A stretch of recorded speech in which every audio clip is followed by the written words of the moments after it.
In her life of service, we saw that abiding love of tradition, together with that fearless embrace of progress, which makes us great as nations. The affection, admiration, and respect she inspired became the hallmark of her reign. King Charles couldn't hold back. Tears after Anne showed him a note found in Diana's jewelry box. Okay, stay with this for a moment, because the tears were not the first shock. The first shock was what Princess Anne had placed in front of King Charles, an old jewelry box connected to Diana, and a handwritten note hidden inside it. According to the account at the center of this story, the note appeared to identify one particular piece of jewelry that Diana wanted preserved for William's future wife. But when Anne checked the palace inventory, that piece was no longer where the records said it should be. Now watch this closely. Charles was not simply being shown an old memory from his former wife. He was being confronted with a message that appeared to have survived untouched, while the object Diana referred to had disappeared. That changed the entire meaning of the discovery. It raised a question far more painful than the value of any necklace, bracelet, or brooch. If Diana had deliberately left that instruction behind, who had handled the jewelry afterward, and why was the piece missing? And that is why this moment matters. The story being examined here is presented as a disputed royal account, not an established palace announcement, and the details surrounding the note remain unverified. But within that account, Anne was not bringing Charles a sentimental souvenir. When I started my public life 12 years ago, I understood the media might be interested in what I did, but I was not aware of how overwhelming that attention would become. She was bringing him evidence of a decision Diana may have made for a future generation, followed by a troubling gap in the household records.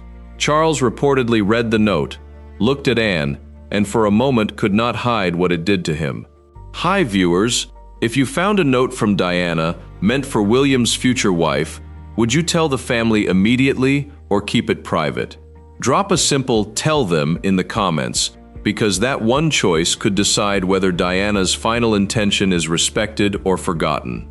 And if you believe a mother's last wishes should never be quietly buried, like this video, share it and subscribe before we uncover what Anne found next. The room had already changed before Charles finished reading. Anne had come prepared. She was not there to reminisce, and she was not asking Charles to reopen every wound associated with Diana. The jewelry box had been brought forward because its history had suddenly become relevant again. A request had reportedly been made to inspect stored royal belongings, and that request had drawn attention to an old item that had spent years away from public view. Charles initially resisted. That reaction mattered. He had lived for decades with the consequences of Diana's death, the photographs, the arguments, the investigations, the endless retelling of a marriage that had become public property long before either of them could control the narrative. Opening another box connected to Diana meant opening another door into a past he had spent years learning to carry. Anne, however, was looking at something more specific: the box. It was not merely an antique container. It carried the weight of Diana's private world. Jewelry had always been more than decoration around the royal family. Pieces could mark marriages, births, anniversaries, public appearances, family relationships, and private promises.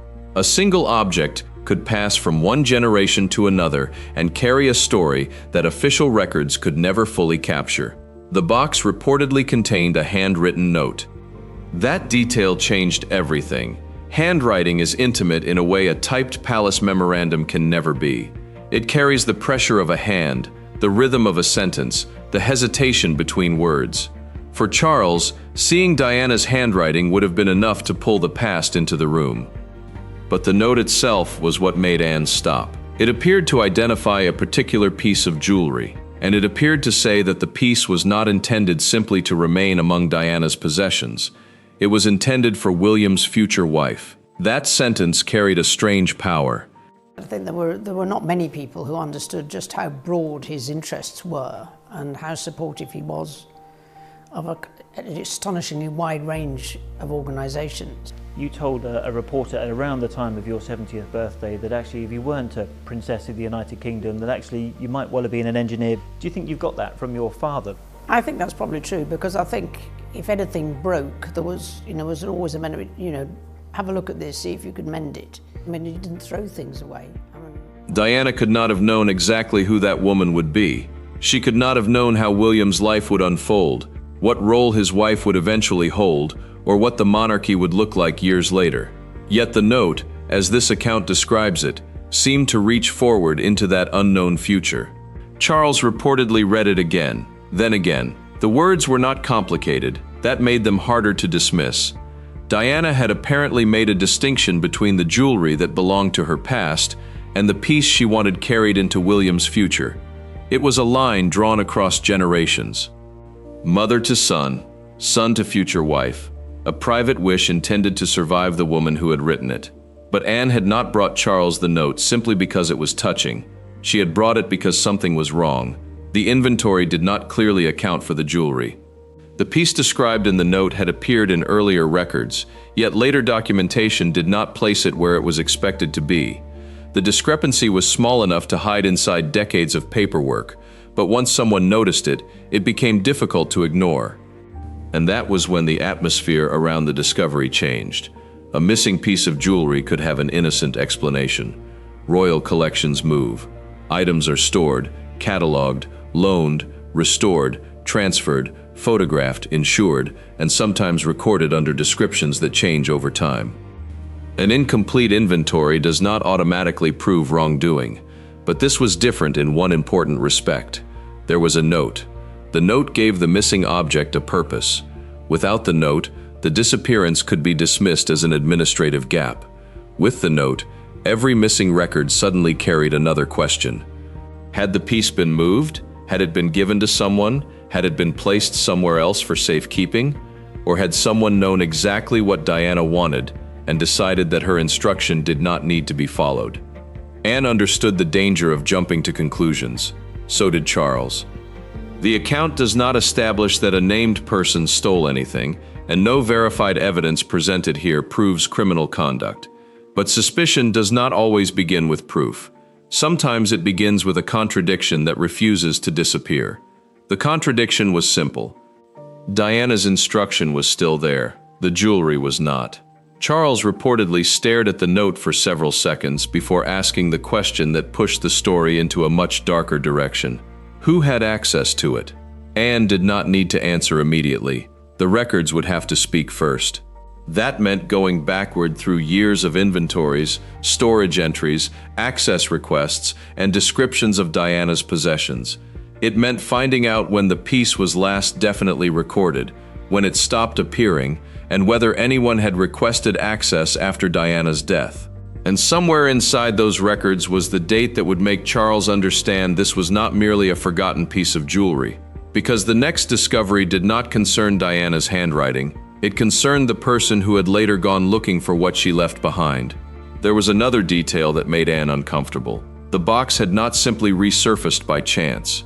Its recent inspection request had created a trail through the machinery surrounding stored royal belongings. That did not prove anyone had targeted Diana's jewelry, but it meant the timing could not be ignored. Anne reportedly wanted the sequence established. First, the box had to be authenticated, then the handwriting had to be compared with other examples. After that came the inventory. Which items had been recorded with the box? Which had later been removed? Charles had another reason to remain silent.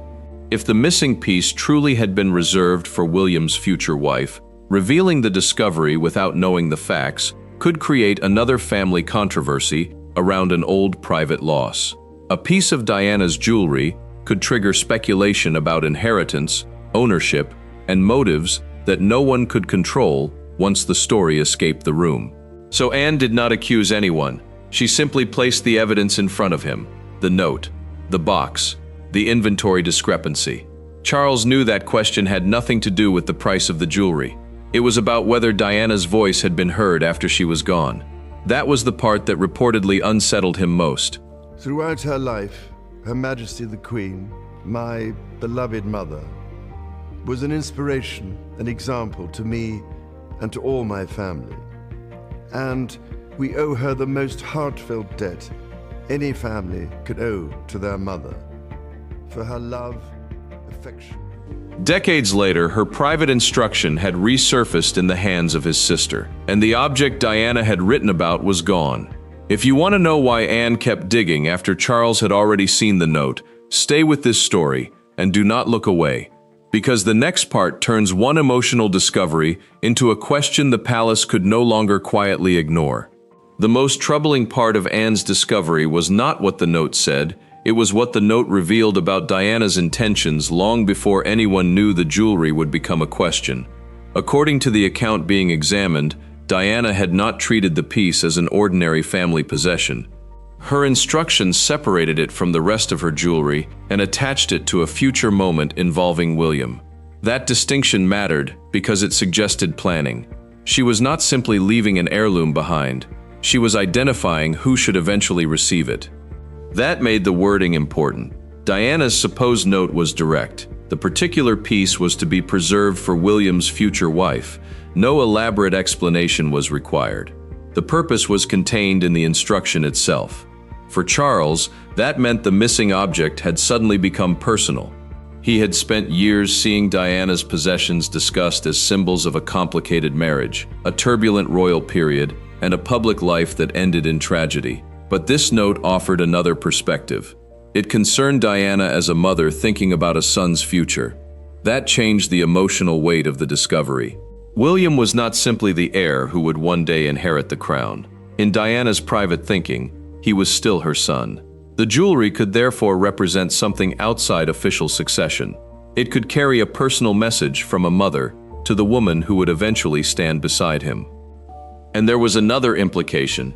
Diana had apparently been thinking beyond herself. The future wife mentioned in the note was someone she could not have known with certainty. The identity, circumstances, and timing were unknown. Yet the instruction looked forward anyway. That made the note feel less like an inventory instruction and more like a private decision about family legacy. Anne reportedly understood that immediately. She also understood why Charles was struggling with it. The discovery forced him to look at Diana through a different lens. The public story had always concentrated on the marriage, the separation, the arguments, the competing loyalties, and the years that followed. This note pointed somewhere else. It pointed toward motherhood. It suggested that Diana had been thinking about what would remain after her. That distinction became crucial when Anne examined the history attached to the jewelry. The piece had reportedly been described in earlier records with enough detail to identify it. That meant the palace had not simply forgotten that Diana owned it. There had been documentation. There had been a trail, but the trail did not remain consistent. At some point, the record became less clear. That did not establish theft. It did not prove that anyone deliberately removed the piece. There were legitimate reasons royal possessions could be moved or recatalogued. Items could be stored separately, transferred for conservation, placed in private custody, or recorded differently during later reviews. Anne therefore had to separate suspicion from evidence. That was why she reportedly pushed for the records to be checked, rather than relying on memory. The first question was simple. When was the jewelry last definitely recorded? The second was harder. What happened after that? The third could change everything. Who had access during the period when the record became uncertain? Those questions transformed the matter from an emotional family discovery into an administrative investigation. Charles reportedly did not want the issue to become another palace storm. The royal family had lived through too many controversies surrounding Diana's belongings. Any suggestion that something had been concealed could quickly become larger than the original discovery. But Anne was not looking for a headline. She was looking for a sequence. If the piece had been intended for William's future wife, then its disappearance had to be understood before the instruction could be honored. That was the point at which the old inventory became more important than the jewelry box itself. An inventory can be cold: dates, descriptions, locations, signatures, access records. But in this case, Those dry details could tell a story that memories could not. The records could show whether the jewelry remained where it was supposed to be. They could show whether it was transferred. They could show whether a request had been made to inspect or remove it. And they could show whether anyone had documented what happened next. There was also a practical reason Anne refused to treat the note as an isolated curiosity. Royal collections depend on documentation. The identity of an object, its condition, its location, and the authority for moving it are normally part of a chain. Break that chain, and uncertainty spreads quickly. That was especially significant with Diana's possessions because the emotional value could not be separated from the administrative value. A necklace could be worth a considerable amount financially, but a handwritten instruction could make it impossible to treat the object like an ordinary asset. Diana's stated intention, if authentic, gave the piece a personal destination. Anne therefore had to establish two things at the same time. First, was the note genuine? Second, did the record support what it appeared to say? The answers could not simply depend on Charles remembering Diana or on Anne believing the handwriting looked familiar. The stronger the claim became, the stronger the documentation needed to be. That was why the investigation remained quiet. No public announcement was needed yet. No accusation was justified. The first task was to establish the facts surrounding the object. Charles reportedly understood that. He also understood something more painful. If Diana had genuinely left this instruction, then she had created a small bridge between the family she knew and the family she would never meet. She had imagined a woman entering William's life and had apparently wanted that woman to receive something connected directly to her. That possibility made the missing jewelry feel almost like an interruption of Diana's final plan. For years, the royal family had inherited objects through formal traditions, but this was different. This was personal. It was Diana choosing, in her own words, where one piece should eventually go. That made every unexplained movement significant. Anne reportedly began with the oldest reliable entry. The piece was there. That mattered. It meant the central question was no longer whether Diana had ever owned it. She had. The next records became increasingly important. A later inventory did not present the same certainty. That gap was small on paper, but enormous in meaning. Someone had to account for it. At this stage, Charles reportedly became more attentive to the investigation. The emotional shock of the note was giving way to something more uncomfortable. If the jewelry had simply been misplaced, the matter could eventually be corrected. If it had been transferred properly, the record should explain where it went. But if neither explanation existed, another possibility remained. Someone may have made a decision without preserving the reason. That possibility was enough to make the room tense. Anne reportedly did not accuse anyone. Instead, she followed the evidence toward the next record. And that record contained a detail neither of them had expected. The jewelry had not simply vanished into an old archive. There had been later interest in the material connected to Diana's possessions. That detail mattered because it placed activity around the collection years after Diana's death. Again, it did not prove wrongdoing, but it narrowed the mystery. Someone had been looking. The question was no longer only where the jewelry had gone, it was why anyone had needed to look for it. That distinction became the turning point. Charles reportedly returned to Diana's note and read the instruction once more. The words about William's future wife now carried a different weight. If the piece had been deliberately separated, someone might have known that Diana had assigned it a future purpose. And if someone knew that, then the disappearance could not be dismissed so easily. The possibility was deeply uncomfortable. Diana's instruction had survived, hidden inside the box. The jewelry connected to that instruction had not. That imbalance created the strongest mystery yet. Why would the message remain while the object disappeared? There was no answer yet. But Anne had one more line of inquiry. She wanted to know when the jewelry was last physically seen, not merely when it appeared in paperwork. That meant going beyond inventories and into the people and procedures surrounding the stored collection. The investigation was approaching the part where names, dates, and access records would matter. And Charles was about to discover that the missing piece had a history of its own. The next record did not merely identify a location. It pointed toward a later request involving Diana's belongings, and that request was about to make the entire discovery far more difficult to explain. If Diana's note was important enough to preserve, then every missing record matters. So stay with this story, subscribe, share it, and do not let this part of her legacy disappear quietly, because what comes next makes the missing jewelry look like only the beginning. The record that Anne opened next did not contain Diana's handwriting. It contained something far more uncomfortable, a trail showing that the missing piece had not simply slipped out of the family's attention. According to the account being examined, the earlier records established that the jewelry had once been documented among Diana's possessions. The later records were less clear. That gap now had to be explained. Anne reportedly approached the review methodically. She was not searching for a villain, she was trying to establish what happened between the last confirmed entry and the point at which the piece could no longer be located. That distinction mattered. A missing object inside a vast royal collection could have dozens of explanations. It could have been moved for security. It could have been placed in a different storage location. It could have been loaned, repaired, photographed, or reclassified. Paperwork could have been incomplete. But the note changed the stakes. Diana had apparently attached a specific instruction to the piece. If that instruction was genuine, then the jewelry had a destination beyond ordinary collection management. William's future wife. That meant the palace could not simply treat the object as an unidentified missing item. Anne wanted the chain of custody. Who had recorded it? Who had handled it? Who had authorized movement? Where had it been stored? And most importantly, what happened after the last confirmed inventory entry? The answers were not immediately available. That was when Charles reportedly became more involved. He had initially resisted reopening the matter because he understood how quickly private family history could become public speculation. But the more Anne examined the records, the harder it became to dismiss the issue as sentimental curiosity. The problem was now administrative, and administrative problems leave paper trails.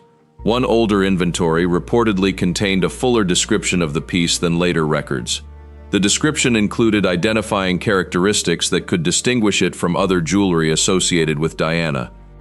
That detail was important because it reduced the possibility that two similar pieces had simply been confused. There appeared to be one specific object, and it had once been there. Then came the gap. The later documentation did not clearly show the same object in the expected location. Anne reportedly asked for the surrounding records, not just the entry itself. Sometimes the answer to a missing item is found in the lines before or after it. A transfer may be recorded under a general category. A storage movement may appear under a broader collection reference. An authorized removal may be noted in another file. The search widened. Names appeared. Dates appeared. Requests for access appeared. None of those details by themselves proved misconduct. That point was critical. The account does not establish that a named individual stole Diana's jewelry, nor does it provide verified evidence of a crime. What it does describe is a disputed chain of events in which an object connected to Diana's handwritten instruction could no longer be readily accounted for. Then Anne found the detail that changed the direction of the review. There had been a later request to inspect materials connected to Diana's stored belongings. The request was not necessarily suspicious. Royal collections are routinely reviewed, records are checked, objects are assessed. Family members and officials may need access for legitimate reasons. But the timing mattered.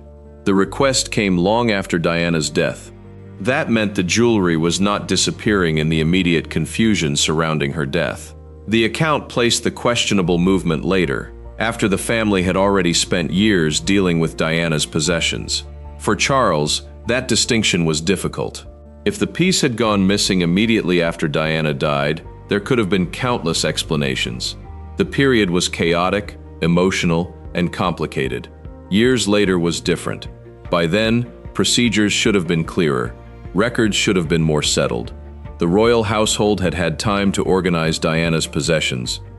Yet one piece connected to a direct instruction remained difficult to trace. Anne reportedly asked for the access request to be examined more closely. Who made it? What exactly did they request? Was the jewelry itself mentioned? Was the box opened? Was the inventory consulted? Did the person handling the material know what Diana had written? Each question produced another layer of uncertainty. Charles reportedly did not speak much during this part of the review. His attention had shifted from the missing object to the possibility that Diana's wishes had been known by someone else. That possibility was more disturbing than the disappearance itself. If nobody knew about the note, the missing jewelry could be explained as an ordinary administrative problem. But if someone had discovered the instruction before the jewelry disappeared, then the story changed completely. The note could have given the piece significance. It could have told someone exactly where Diana wanted it to go, and that raised a question no one in the room wanted to answer too quickly. Could someone have decided that Diana's private instructions should not determine what happened to the jewelry? There was still no proof, only a sequence, a documented possession, a later uncertainty, an old note, a future recipient, and a request to inspect the records. Anne reportedly kept going. The review moved into older administrative material, including documentation surrounding access to stored belongings. The objective was simple: identify the last point at which the piece could be placed with confidence. The deeper they went, the more important the dates became. One date showed the jewelry existed. Another showed that Diana's belongings were being reviewed. Between those points sat the unexplained movement. That gap was now the center of the mystery. The jewelry had not merely become absent, it had become absent between two documented moments. That meant someone, somewhere, had either moved it, recorded it incorrectly, transferred it without a clear surviving explanation, or failed to document what happened. Every possibility mattered, and Anne reportedly refused to accept the easiest answer. She wanted confirmation. She wanted the physical records compared with the inventory descriptions. She wanted to know whether the piece had ever been photographed after Diana's death.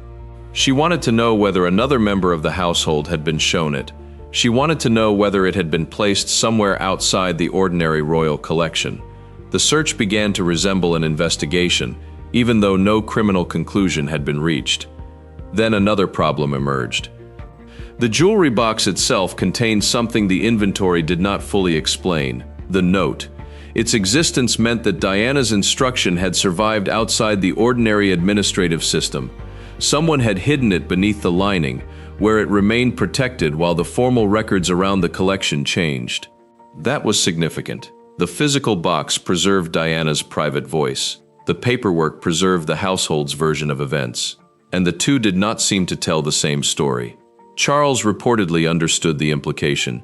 The note said one thing, the inventory trail suggested another, and the missing jewelry sat directly between them. For the first time, the question was no longer simply whether Diana had intended the piece for William's future wife. The question was whether that intention had been interrupted. Anne reportedly brought Charles back to the central evidence. The note was not an accusation. It did not name a person. It did not claim that anyone had stolen anything. But it created a standard against which the later history of the jewelry could be measured. Diana had apparently written what she wanted. The family now had to determine whether that wish had been respected. That was where the emotional weight returned. Charles could no longer look at the piece as an old royal possession. It represented a promise made by a mother who would never be present to deliver it herself. And if the promise had been disrupted, someone would eventually have to explain why. The significance was not only who had access, but what they would have understood if they saw the note or knew of its existence. A person handling an ordinary bracelet might see property. A person aware of Diana's instruction would see something different, an object reserved for a future member of the family. That knowledge could affect every decision made about storage, transfer, and custody, and therefore needed to establish whether the people involved had merely handled records or had actually handled the jewelry itself. Until that question was answered, every explanation remained incomplete. That detail was exactly where the next review began, with one record that had never received enough attention at all. The next stage of the review was therefore unavoidable. The access records had to be matched against the people who could actually enter the storage system. That was when the mystery stopped being about an object and started becoming about human decisions, because the records were about to identify who had been close enough to Diana's belongings to know what was there. And once those names entered the picture, Charles would face the part of the story he had been trying hardest to avoid. If you believe Diana's wishes deserve an honest answer, do not scroll away now. Like, share, and subscribe, because the next part moves from missing records to the people behind them, and what Anne found there makes this story far harder to dismiss.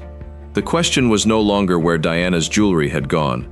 It was who had been close enough to it to make the decision that changed its trail. That distinction placed a human element at the center of Anne's review. Records could show movement, but people created movement. Someone had requested access. Someone had handled documents.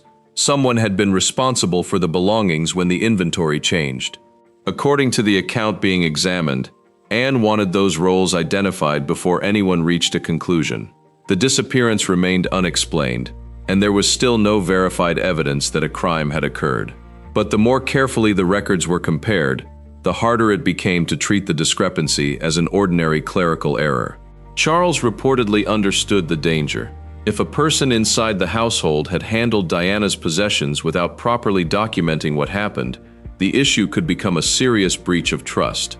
If the piece had been deliberately removed, the implications would be even more serious. But neither possibility could be stated as fact without evidence, so Anne followed the paper trail. The access record contained the first useful clue. It indicated that someone had requested material connected to Diana's stored belongings after the original period of cataloging had ended. The request itself was not unusual enough to prove anything. Royal collections are reviewed, historical possessions are inspected, records are sometimes corrected years later. What mattered was what happened around that request. Anne reportedly compared the date with the inventory history. The timing placed the access request close to the period when the jewelry became difficult to account for. That did not identify a culprit. It identified a window, and a window is enough to change an investigation. The next step was to establish exactly what the person had been permitted to see.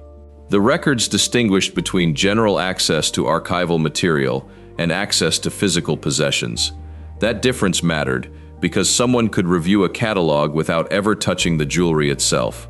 Anne therefore wanted the authorization trail. Who approved the request? Who supervised it? What material was released? Was the jewelry box included? Was the missing piece specifically listed? Those questions reportedly led to another administrative document. The document did not accuse anyone. It did something more frustrating.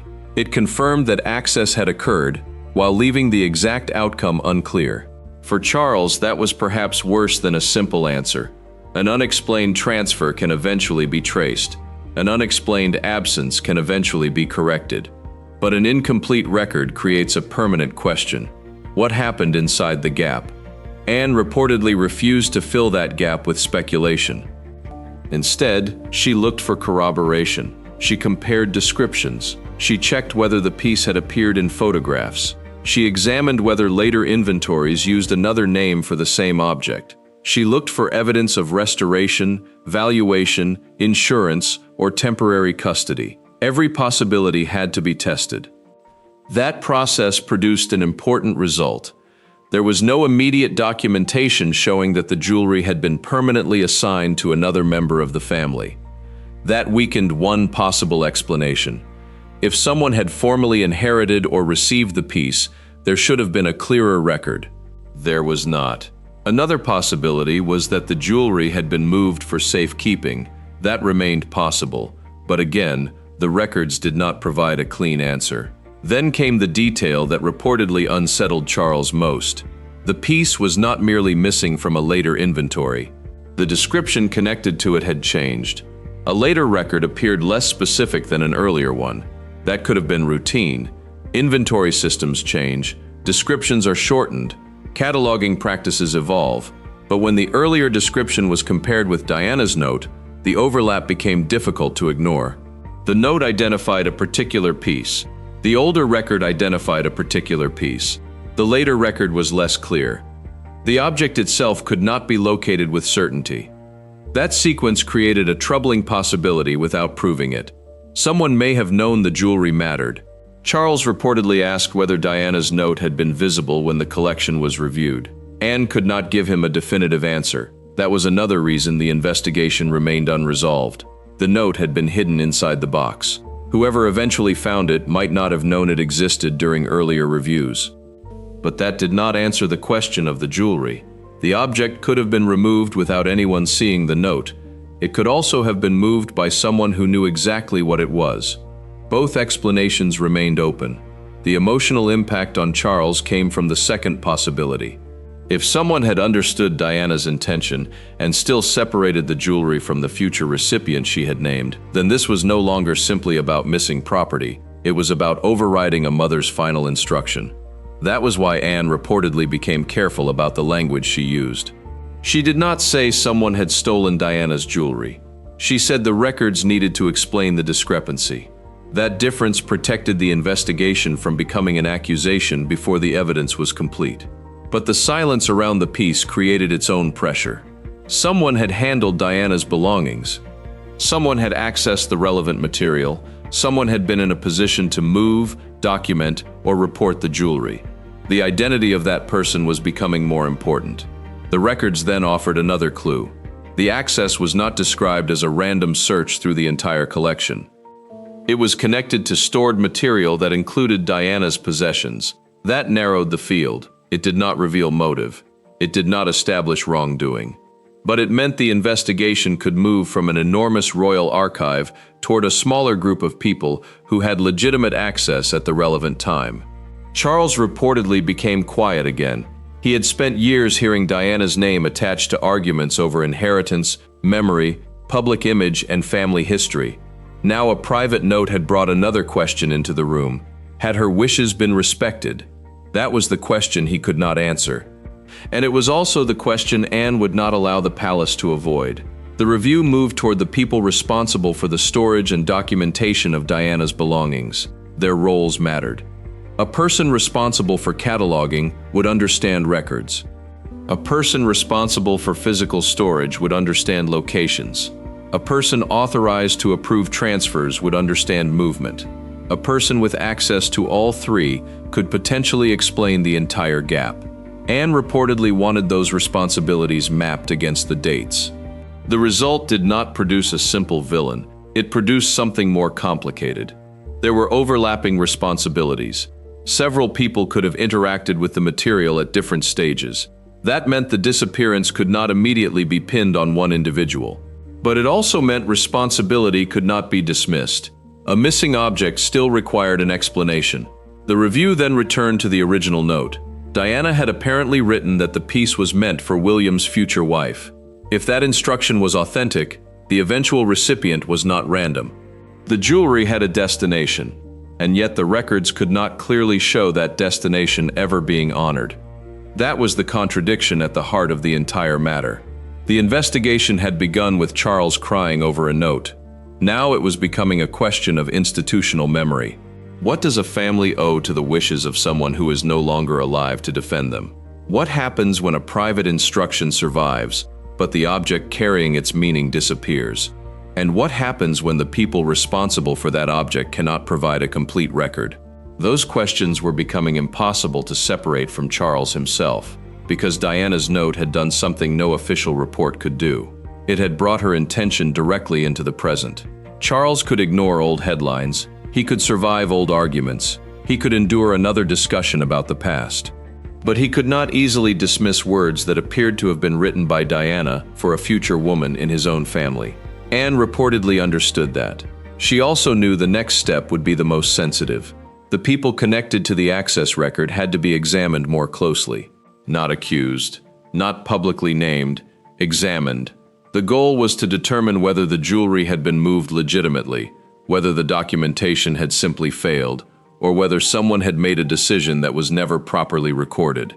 And then another piece of information surfaced.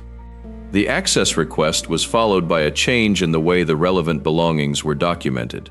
That sequence did not prove intent, but it was enough to force one final question. Who authorized the change? Charles reportedly wanted that answer before the matter went any further. Because if the person who authorized the change also had knowledge of Diana's possessions, then the missing jewelry was no longer an isolated mystery. It could be the result of a decision, and that decision could reveal why Diana's instruction was never carried out. If you believe a mother's wishes should not be erased simply because she is no longer here to defend them, make your voice count now. Like, share, and subscribe. Then stay with this story, because the next chapter finally brings Charles face to face with the revelation that hurts more than the missing jewelry itself.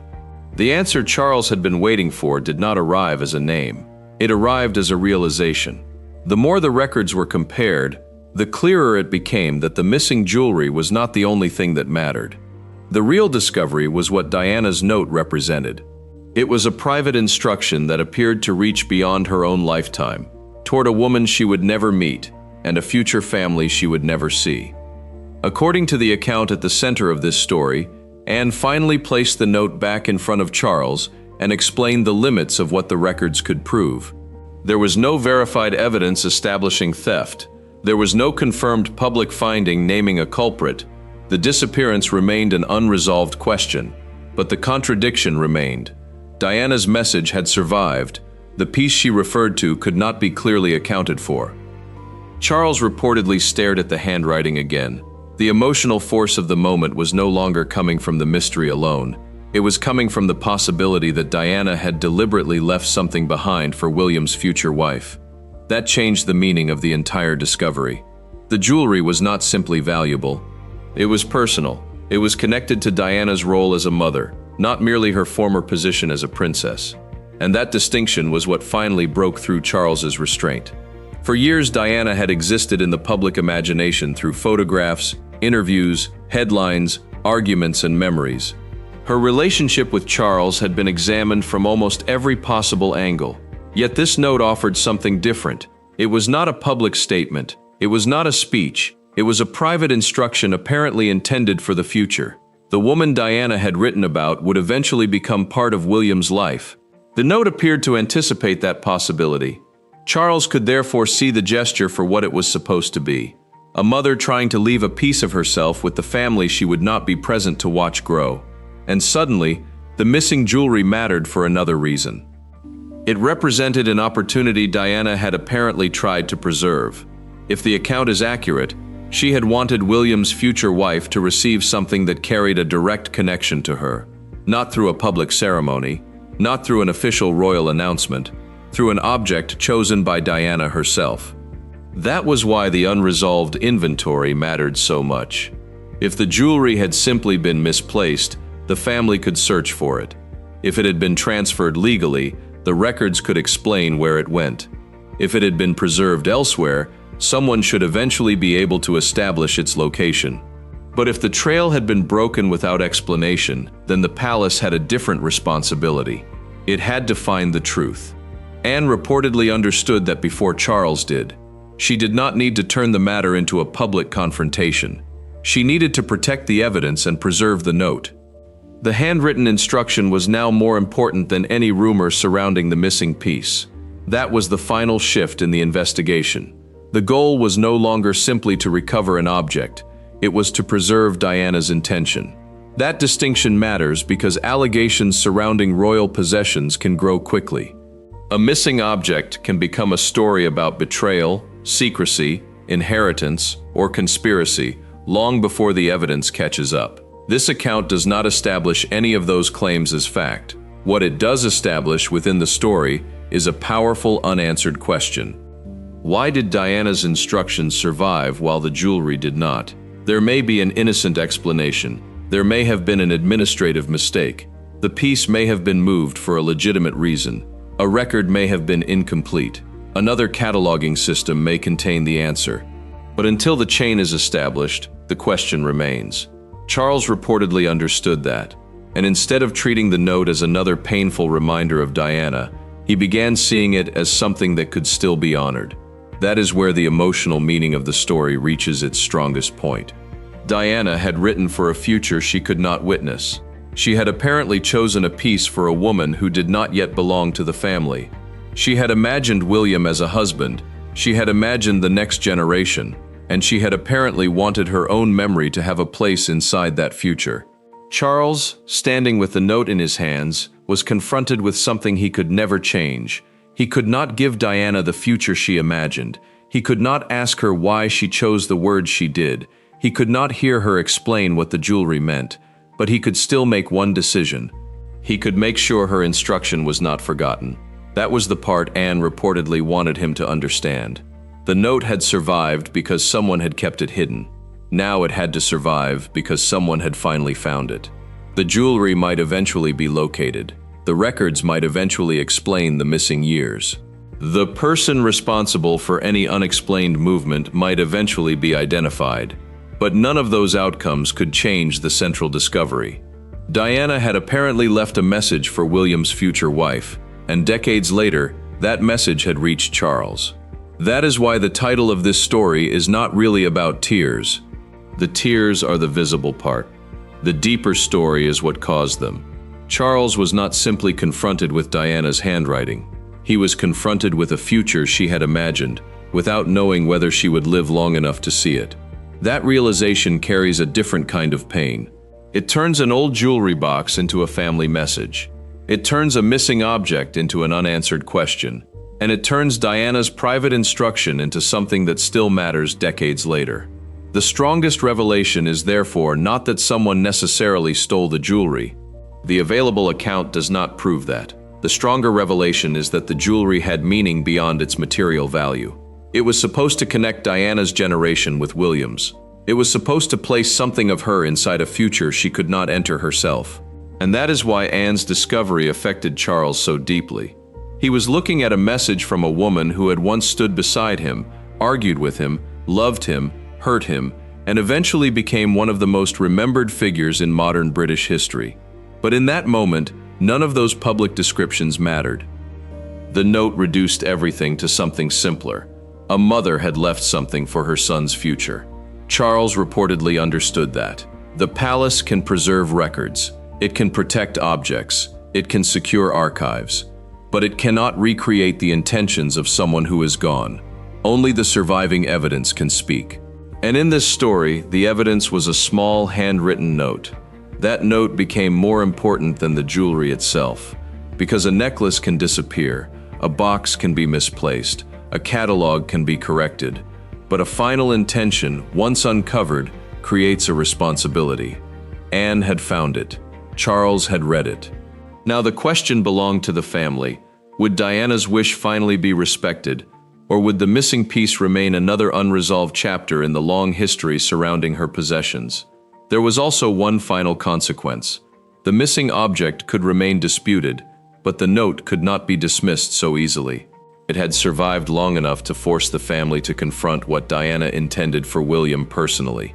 For viewers following this story, that is the question worth remembering. Not whether every rumor surrounding Diana should be believed, but whether genuine evidence, wherever it exists, deserves to be examined before assumptions take over.